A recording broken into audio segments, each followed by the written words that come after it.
So first Expat Compass question Q&A today with you, basically. And just a reminder, who am I?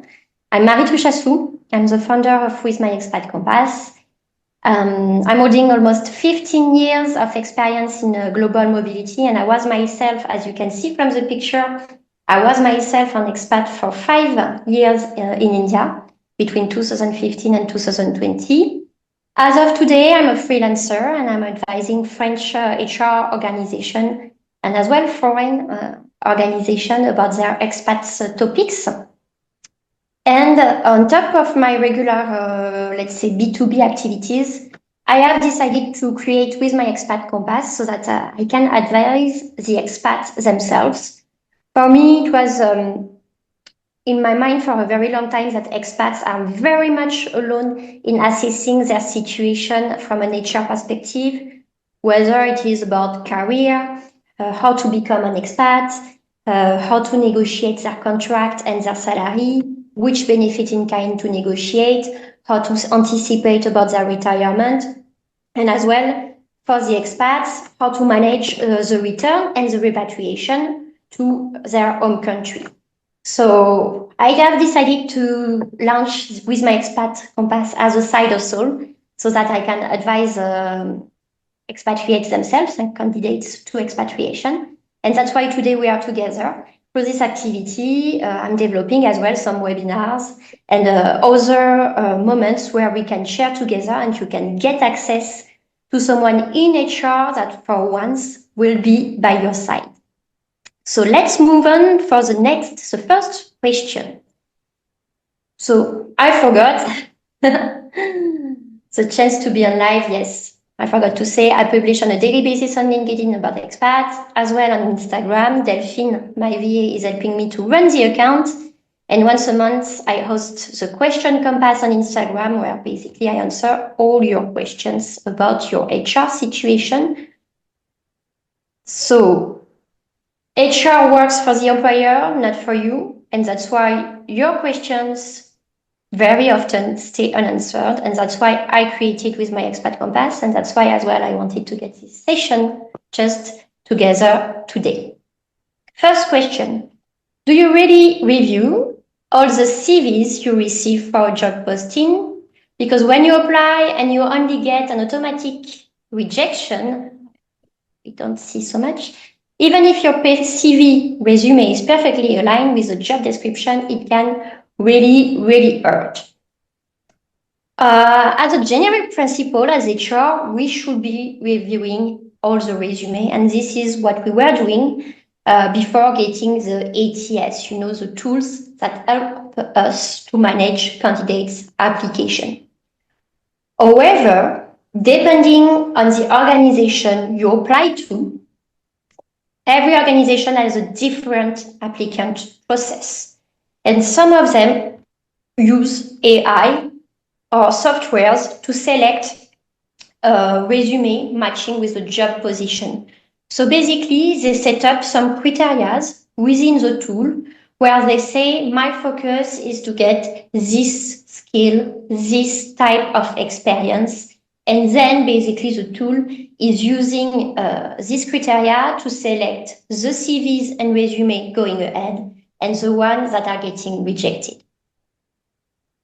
Otherwise, you get other situation of organization where the tool is used as a support for helping us to manage sometimes the hundreds of applications we receive for a job position, but the tool is not necessarily the one making the final decision about who's gonna move ahead for the next step or who is rejected.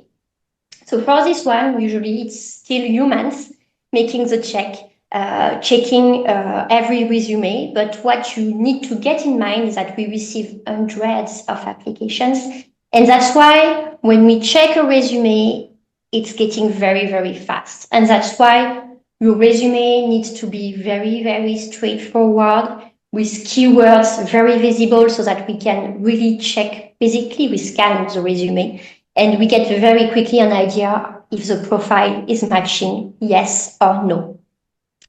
Other important point when you prepare your resume, you need to ensure that there is no inconsistency in terms of dates, of duties, of job title. Everything needs to be clear. Otherwise, there is a doubt. And unfortunately, most organizations don't get the time to be able to dig further, and then they will put aside your application. Last point I wanted to share about this question is that what is unfortunate with AI and software is that applications, especially in case of rejection, you just receive a regular generic rejection email. And it's true, there is no way for you to identify what was missing for you to be eligible to move ahead for the next steps of the interviews. Some organizations are trying, as of today, to make the effort to specify a bit and to individualize a bit the feedback, but not so many. And for me, at some point, when you consider the experience as an applicant, you get an idea about how life is going to be for you within the organization.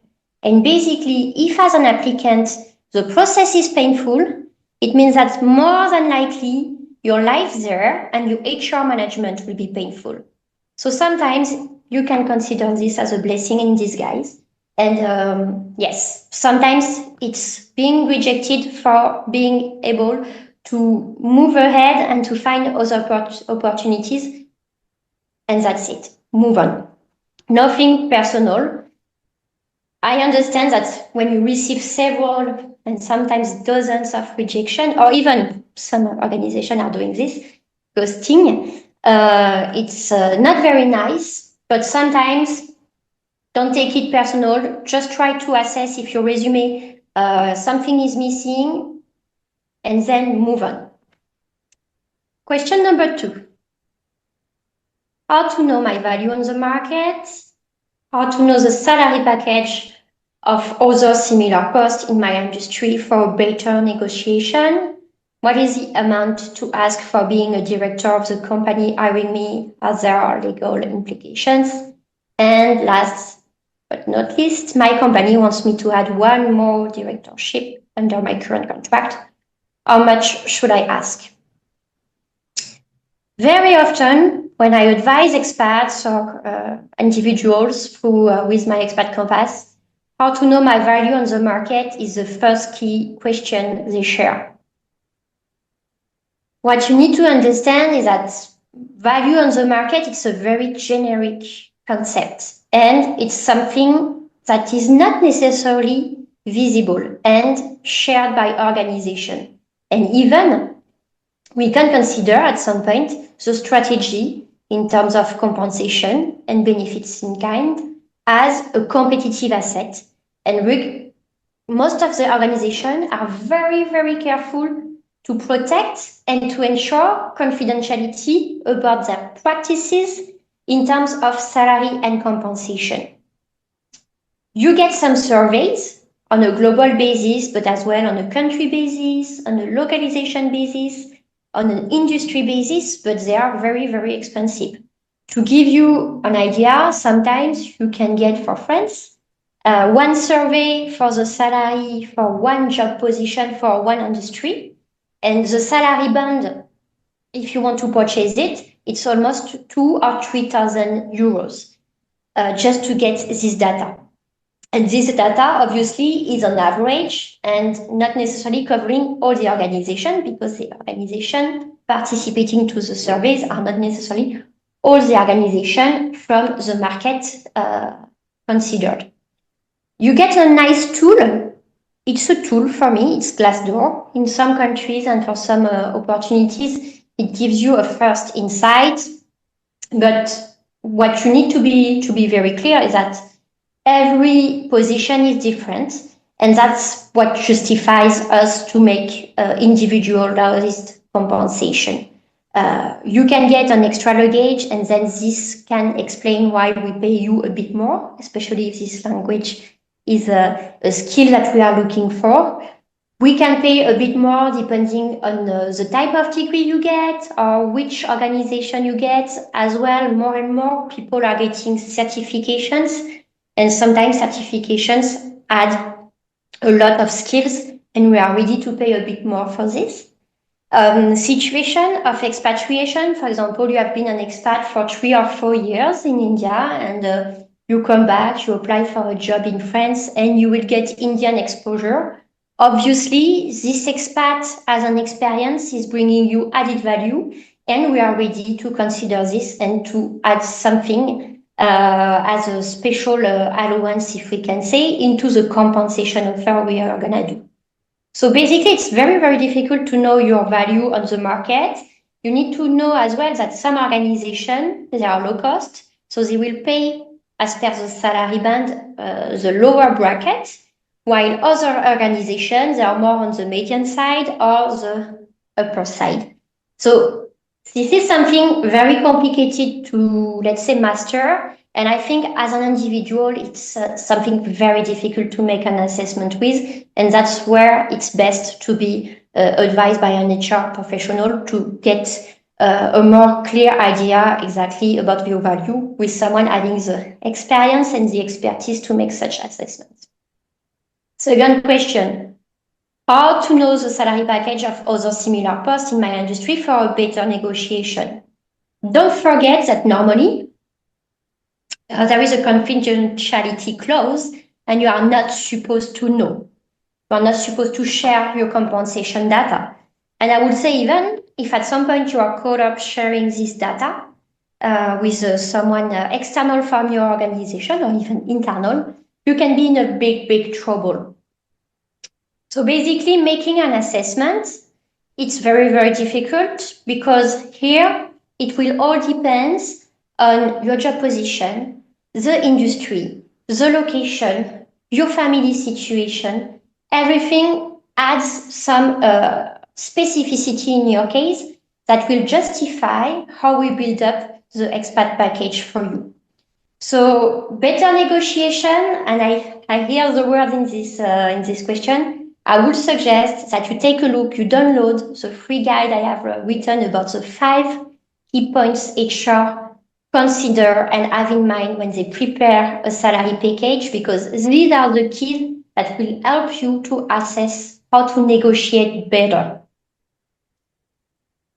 Third question, can we get something on top if we become director? Obviously, the scope of the skills is not the same. The responsibility, usually when you are director, you can become very often signatory for contract, either employment contract or business contract. So the scope of responsibility is not the same. Usually you work more. So yes, you get some extra salary, but as well extra benefit in kind.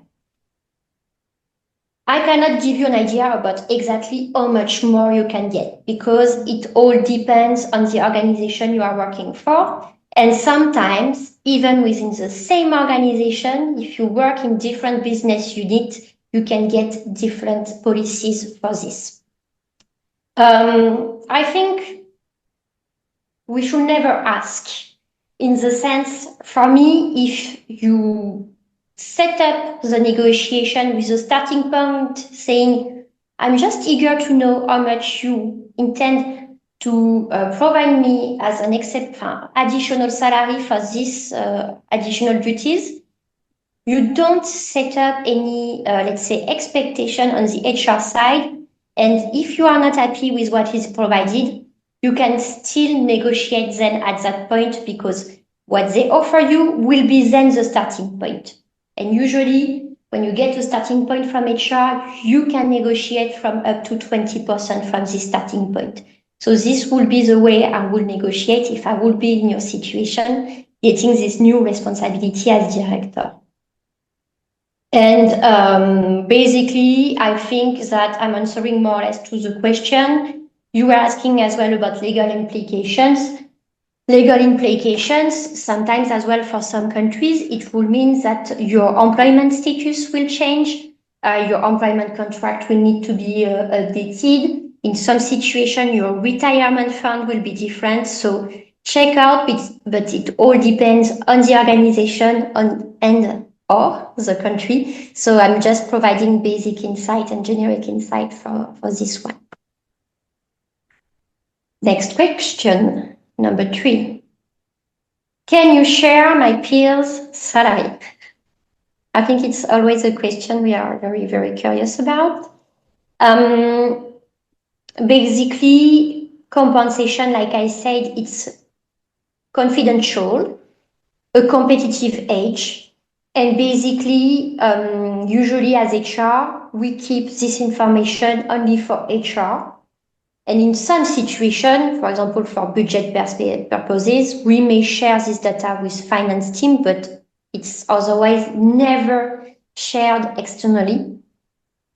And basically, we have a confidentiality clause about this. However, if one day you need my service for negotiation, obviously, as an HR, I get a very good idea about, depending on your position, what is a brand we could start to work on, and then we can build up together something in terms of negotiation for you in your personal situation. But I feel as well that in these questions, the feeling behind is that you are scared that we are sharing compensation data to someone external or even to colleagues. This is not happening if you are a good HR professional. For Europe, we get a new EU regulations coming up from 2026, where basically things will change about the fact that there will be the pay transparency. And normally we should be able to justify why we pay such amount of salary for such position. And I think this will bring a lot of more visibility about compensation. And for you, it will be a chance as well to get a better idea about how much you can negotiate. But one important point, don't forget that every salary is depending on individual, depending on experience and skills. And this is your leverage to negotiate something on an individual basis. So, like I like to say, never compare apple and bananas. Everything needs to be comparable if you speak and consider compensation. So if you know that your colleague is getting more, maybe there is a right reason for doing so. Maybe there is not. If there is not, you need to work on to discuss with your HR and to bridge the gap, obviously. But if there is a good reason, there is a good reason, and then it may not necessarily mean for you a room and an opportunity for negotiation. Let's move on for question number 4, and this one I will answer in French. Est-il possible d'obtenir un salaire local ou une combinaison salaire local plus avantage expat plutôt que juste le package classique? Par exemple, pour un contrat local à Hong Kong où les frais de scolarité au lycée français sont environ 150 000 dollars hongkongais par enfant avec 3 enfants. Première question qui est plutôt axée sur la structure de la rémunération du contrat. Pour moi, le point qui est très important et qui me manque dans cette question, c'est savoir si c'est un séjour et une mission temporaire ou si c'est du permanent. Si c'est du temporaire, ça sera plus facile de négocier les frais de scolarité dans l'optique d'assurer la continuité, on va dire, de l'éducation et du système éducatif pour les enfants. Alors que si on est sur une base de transfert permanent, l'approche des RH sera de dire, normalement, vous vous installez de manière durable à Hong Kong, donc vous êtes censé vous ajuster et ça peut passer effectivement par le fait de ne pas maintenir le lycée français et que vous alliez à une école locale ou internationale, mais assimilée locale, et à ce moment-là, pas de prise en charge du lycée français. Donc ça, c'est l'élément qui manque le plus sur l'aspect scolarité, mais aussi sur l'aspect comment on structure entre salaire local et combinaison salaire local plus avantage expat.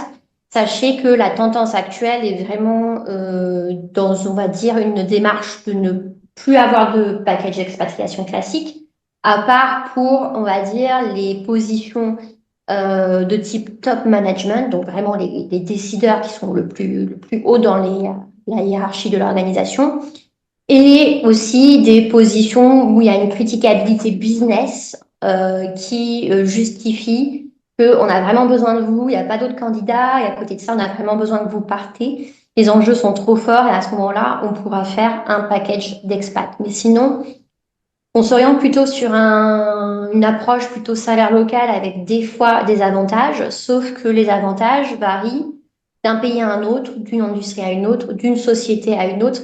C'est vraiment une histoire de stratégie et chaque société a sa stratégie par rapport à ça. Il n'y a pas de cadre, on va dire, générique et global.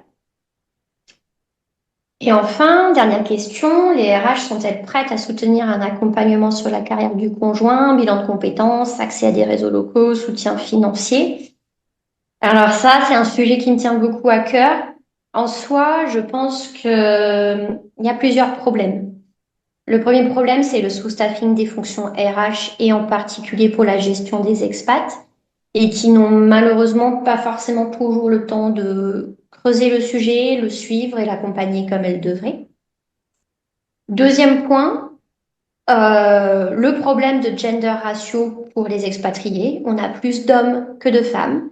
Donc, par défaut, les politiques sont plus pensées pour moi pour accompagner une expatriation masculine où, il faut le dire, c'est assez accepté que la femme sacrifie sa carrière.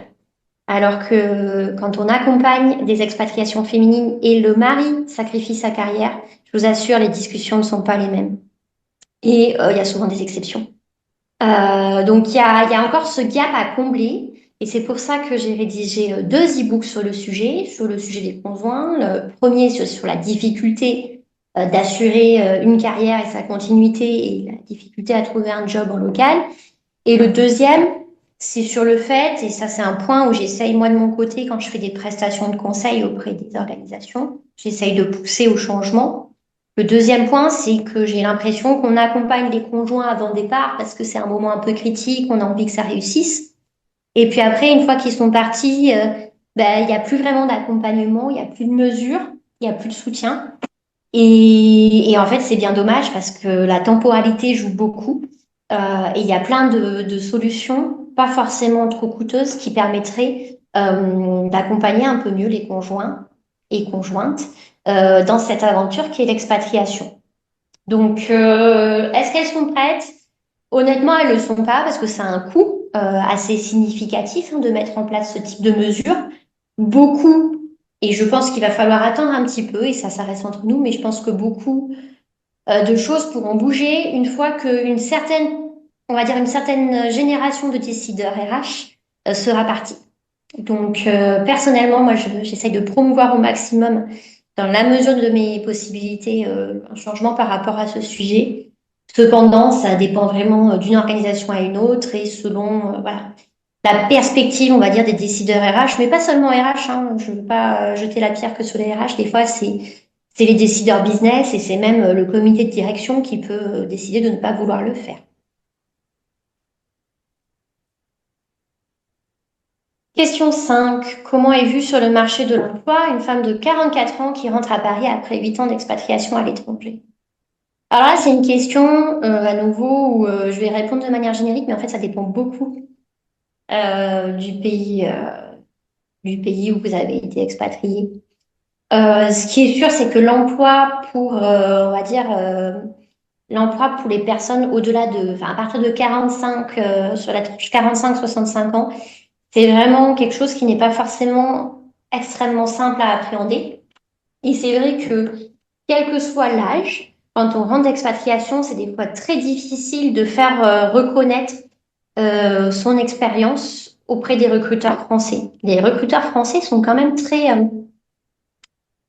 c'est la spécialité de la France, on va dire, mais ils sont très critères objectifs. C'est de quelle école vous venez, qu'est-ce que, à quel, enfin, quel type de diplôme vous avez eu, dans quel domaine. Et en fait, si on sort du cadre, c'est très difficile de prouver sa valeur. Et ça amène aussi à une certaine réflexion. Et donc, bon, on n'est pas malheureusement en termes de recrutement une culture RH et de recrutement ouvertes comparées à ce qu'on peut comparer, par exemple, aux États-Unis, où des fois, on peut être un grand sportif et puis après devenir un sales et on n'a pas de difficulté à le faire. En France, ça sera beaucoup plus difficile.